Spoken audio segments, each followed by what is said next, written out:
Les travaux de réhabilitation et d'extension du lycée d'État de Port-Gentil sont effectifs. Le ministre des Affaires étrangères a tenu, avant de lancer officiellement le chantier, à rappeler le caractère important et affectif de ce projet, qui est une émanation de la compassion du président de la transition à l'endroit de cet établissement qui a abrité son parcours secondaire. Ce projet, nous le savons tous, est un projet personnel du chef de l'État, une initiative personnelle du chef de l'État à laquelle il adresse, du moins il attache le plus grand prix.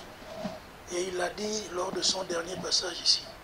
C'est en cela que ce projet est important, il est d'envergure également. À l'entreprise adjudicatrice du chantier, il s'agit d'une confiance quasiment aveugle que le président de la République vous fait. Et dans ce contexte-là, vous n'avez droit à aucune erreur. Il m'a dit de vous le préciser, aucune erreur. Parce que vous et moi savons un certain nombre de choses. Vous n'avez droit à aucune erreur.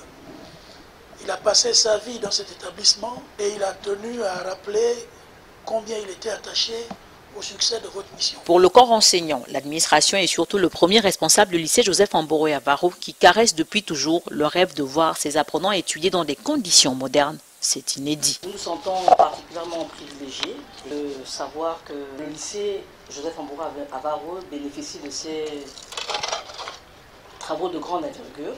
Et à la vue des maquettes, voyons déjà dans quel établissement nous allons nous retrouver l'année prochaine.